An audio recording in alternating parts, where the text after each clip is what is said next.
ہاتھ جسے ہم کہتے ہیں وہ کلیجی سے بھر کر میری خدمت میں پیش کرا. میں بڑا حیران ہوا اور ساتھ ہی ان کا سردار کہنے لگا اب کلیجی کی تعریف نہ کرنا, اب اس کی کھانے کی تعریف نہ کرنا. انہوں نے وجہ یہ کیا ہے؟ انہوں نے کہا وجہ یہ ہے کہ ہمارے ہاں یہ روایت ہے کہ جو جس کی تعریف کرتا ہے نا ہم اپنی استعداد کے مطابق وہی چیز اس کو بھرمار کر دیتے ہیں. اب تو تعریف کرتا گیا, ہم وہ کلیجی جو ہے جتنے ہمارے پاس جانور حلال جانور تھے ان کو ذبح کر کر کے ان کی کلیجیاں نکال کے وہ ساری تیری خدمت میں پیش کر دی ہیں. اب اگر تو تعریف کرے گا تو ہماری استعداد ختم ہو گیا, کچھ بھی اب ہمارے پاس کچھ نہیں ہوگا. اب دیکھیں سرکار کا فرمان سمجھ آئے گا. افضل الدعاء الحمد, یہ تو ایک دنیا دار شخص تھا, اس کی کسی کھانے کی تعریف کی تو اس نے اپنی استطاعت کے مطابق سب کچھ لوٹا دیا جو سب کا دینے والا ہے. سمجھ آ گئی؟ اب تو سمجھ آ رہی ہو کہ افضل الدعاء الحمد کیسے ہے؟ جس کے پاس کسی چیز کی کمی نہیں ہے, جب وہ نعمت دے گا ہم اس کی تعریف کریں گے, تعریف کرتے جائیں گے نعمتوں کی برمار. اس لیے کہا کہ افضل الدعاء الحمد. تو یہ ہے زبان کا شکر ہے, جو ہے دل کا شکر ہے.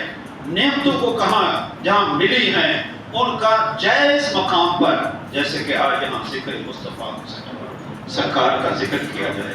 پھر یہ بھی ہے, دیکھو ایک حدیث ہے کہ من لم یشکر الناس لم یشکر اللہ, جو اللہ کا شکر ادا نہیں کرتا, جو بندے کا شکر ادا نہیں کرتا وہ اللہ کا شکر. یہ تو عام بندے کی بات ہے. تو جس کے صدقے ہم نعمتیں ادا کھا رہے ہیں ان کا شکر نہیں ادا کریں. ان کا شکر کیسے ہوگا؟ ان کی تعریف کی جائے گی, ان کا ذکر کیا جائے گا, جو اللہ نے ان کو بیان دیا ان کے ساتھ محبت. بلکہ حکم یہی ہے کہ لا یؤمن احدکم حتی اکون احب الیہ من والدہ وولدہ والناس اجمعین.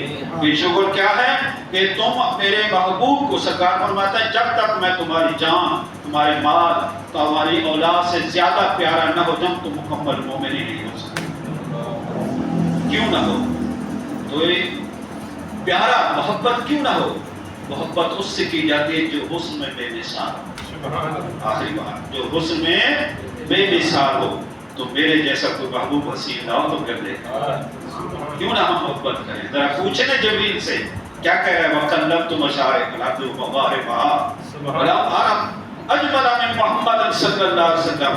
میں نے مشارق کو بھی چھانٹ مارا, مغارب کو بھی, زمین کو الٹ پلٹ کر دیکھا, لیکن میں اپنے محبوب جیسا حسین نہیں دیکھا. میں نے اپنے محبوب جیسا حسین نہیں دیکھا. حضرت سورہ فرماتے ہیں کہ میں ایک رات سرکار دو عالم صلی اللہ علیہ وسلم کی بارگاہ میں موجود تھا. رأیت فی لیلۃ الادحان, میں نے آپ کو ایک جو ہے لیلۃ الادحان میں دیکھا. لیلۃ الادحان یہ ہے کہ آسمان بالکل صاف ہو, 14ویں کا چاند چمک رہا ہو, ستاروں کی چمک بھی عروج پر ہو, چاند کی چمک بھی عروج. اس کو کیا کہتے ہیں لیلۃ. میں ایسے جو ہے ماحول کے اندر تو کہتے ہیں انظر الیہ وانظر الی القمر, کبھی میں آپ کی طرف دیکھتا تھا, کبھی چاند کی طرف دیکھتا تھا. میں فیصلہ نہیں کر پا رہا تھا کہ میرا محبوب حسین ہے یا چاند حسین ہے. آخر میرے ضمیر نے یہ فیصلہ کیا فَهُوَ عِنْدِي أَحْسَنُ الْقَمَرِ کہ میرے محبوب کا چہرہ چاند سے کہیں زیادہ. نعرہ تکبیر, نعرہ رسالت, عظمت و شان مصطفیٰ. حضرت حسان نے کیا کہا, وَأَحْسَنُ مِنْكَ لَمْ تَرَكَ وَأَجْمَلُ مِنْكَ لَمْ تَرَ. یا رسول اللہ, میری آنکھ نے آپ جیسا حسین نہیں دیکھا, صرف میری آنکھ کی کیا بات ہے. وَأَجْمَلَ مِنْكَ لَمْ تَلِدْ النِّسَاءُ, آج تک کسی ماں نے آپ جیسا حسین جنا نہیں. ارے جس کا حسن و جمال کمال کا ہو, بیٹھ انسان. دوسری محبت کی وجہ کیا ہے؟ اللہ اکبر, جو زیادہ سخی ہو, جو زیادہ سخی ہو. بتاؤ میرے محبوب جیسا کوئی سخی ہے؟ سرکار نے فرمایا, آج بہت مختصر کر رہا ہوں. تیسری محبت کی وجہ کیا ہے, علامت کیا ہے؟ جو جس کا علم کمال والا ہو, جس کا علم کمال والا ہو. میرے محبوب جیسا علم کسی کا نہیں ہے. وما اوتیت العلم من, کیسے ہے, وما اوتیت من العلم الا قلیلا. ساری مخلوق آدم سے لے کر چاہے انبیاء بھی اس میں آ گئے, اصفیاء بھی اس میں آ گئے, سب کے متعلق اللہ پاک نے فرمایا جتنی مخلوق کو میں نے علم دیا ہے وہ بہت تھوڑا ہے. وہ کیا ہے؟ بہت تھوڑا ہے. اے محبوب علمک ما لم تکن تعلم وکان فضل اللہ علیک عظیما، اے محبوب میں نے اتنا علم دیا ہے جو تو نہیں جانتا تھا وہ سارا کا سارا آپ کو بتا دیا، وکان فضل اللہ علیک عظیما، یہ اللہ کا بڑا فضل ہے۔ میرے اور آپ کے محبوب جیسا کوئی علم میں کمال کوئی نہیں رکھتا۔ میرے آقا علیہ الصلوۃ والسلام کے علم کی کیا کہنا، نماز خشوع پڑھا رہے ہیں، باجماعت ہے، ایک قدم آگے بڑھاتے ہیں، ہاتھ آگے بڑھاتے ہیں، پھر پیچھے ہو جاتا ہے، نماز ختم ہو جاتی ہے، صحابہ میں سے پوچھتے ہیں یا رسول اللہ صلی اللہ علیہ وسلم فدا کا ابی و امی، آج ہم نے عجیب کیفیت دیکھی، نماز کے دوران آپ کا پاؤں مبارک بھی آگے بڑھا، ہاتھ بھی آگے بڑھا، فرمایا ہاں میرے غلاموں، بظاہر تو میں آپ کو یہاں نماز پڑھا تھا، لیکن میں نے جیسے اپنا قدم آگے بڑھایا میرا قدم جنت میں جا چکا۔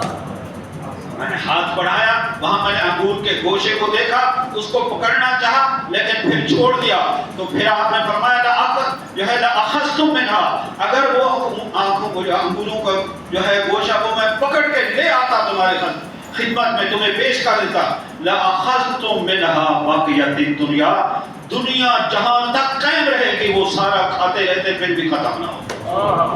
یہ میرے محبوب کی طاقت بھی ہے علم میں، ارے اس محبوب سے جو حسن میں جمال میں بھی بے شمار، علم میں بھی کمال ہو، جو اخلاق میں بھی کمال، وَإِنَّكَ لَعَلَىٰ خُلُقٍ عَظِيمٍ، ایک تو یہاں لَعَلَىٰ کا لفظ استعمال کیا، یہ نہیں کہا کہ آپ کا خلق عظیم ہے، نہیں فرمایا محبوب تو خلق عظیم پر فائز ہے، جیسا کہتے ہیں وَهُوَ رَاكِبٌ، جو ہے فلان شخص جو ہے وہ گھوڑے پر سوار ہے، وہاں علا کا لفظ استعمال ہوتا ہے، تو محدثین فرماتے ہیں یہاں بھی علا کا لفظ ہے، گویا اخلاق کریمہ کی جو ہے وہ ڈوریاں آپ کے ہاتھ میں ہیں، جس طرح پھیر دے وہی چیز اختیار کرتا ہے۔